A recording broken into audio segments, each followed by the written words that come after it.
with all the therapy you've done, you know that certainly at this stage that you end up until you can get it right. This is what I say to all my girls in school, that whatever the biggest wound of your life is from your parents, that you end up choosing relationships to try to heal those wounds. Yeah. So what do you think the deep wound from the past, from you as a little girl growing up, you're trying to heal as you reach for your relationships as an adult woman? My dad's absolute lack of presence and effort with me.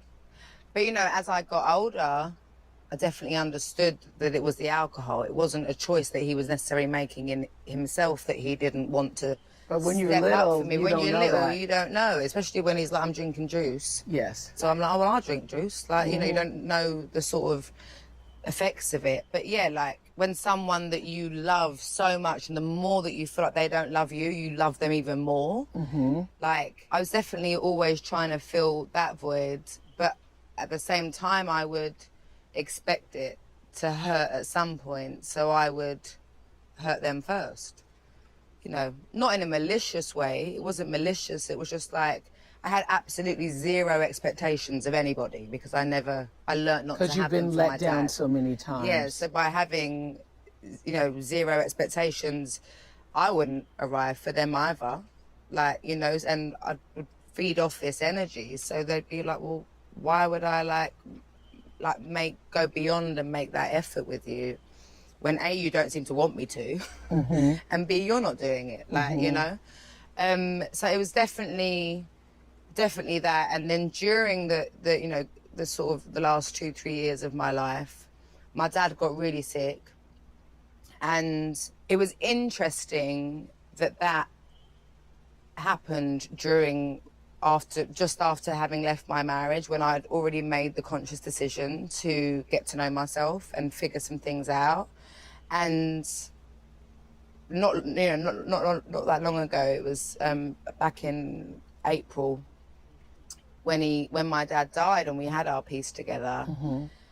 I felt that huge gaping hole fill, like, you know, Really? just we forgave each other, because, you know, I said hurtful things. I did nothing as bad as what he did, though, to be honest with you. Like, you know, if you add it all up throughout my whole life, but I definitely like snapped in the press and stuff like that at him, which definitely hurt his feelings, of course. But we found our peace together, and then You played the album for him. played the album too on Zoom. Yeah. Was Yeah. that healing for both of you? What Yeah. did you learn from that? Well, when we met up, when I heard he was ill, I went to go and see him in Wales, and I wanted to play him To Be Loved. My main goal in life is to be loved and love, you know, and I wanted to play it to my dad, being like, you're the reason I haven't done that yet. Because he definitely was the reason. He was the reason I haven't fully accessed what it is to be, like, in a loving relationship with somebody, like 360, like, you know. And he couldn't. He was like, I've only ever heard Hometown Glory. So I'm like, what? That's the first song I ever wrote when I was like 16.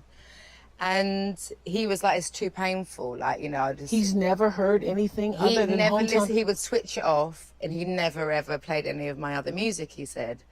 So I forced him to listen, and it's like we both cry and stuff like that. And then, so that him sort of really understanding my child wound through my song was amazing for me. And again, I think he could listen to me sing it but not say it. Yeah, very similar like that. And then when I played in the album, it was just, by then he'd listened to all of 19, all of 21, all of 25, and my mum was helping to look after him towards the end as well. And his favourites were all of my favourites, you know, which I thought was amazing. And he wished that he'd done what I had been doing for myself, you know, like the Working journey. on himself, yeah. The journey. He wished he'd done it, yeah. Yeah. And he was proud of me for doing it. So it was very, very healing. But when he died, it was like the wound closed up. And I've been so open, you know. Didn't your therapist at one point say you need to sit with the 7-year-old Adele? And when you did that set with the 7-year-old Adele, what did you find?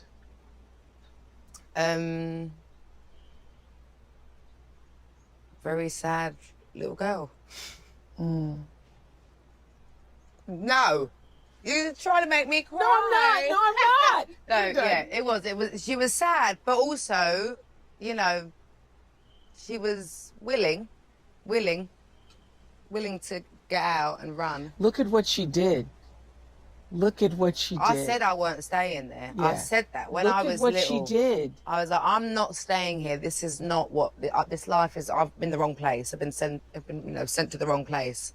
I said I wasn't staying there, and I'm there. Yeah, that's the thing, is to look back on who you were and what you've come through, and all of that is what allowed this to be sitting in this chair right now. And then you learn to appreciate all the things that you did have to go through. Yeah. Because it's a part of it. It might not have gotten to where you are, you know. Yeah. And I'm sure I've got many more mountains to climb that will come my way, and I'm sure I'll have another little, like, you know, like swerve out the way for something and stuff like that. But I feel like I'll get better at it every time something comes up.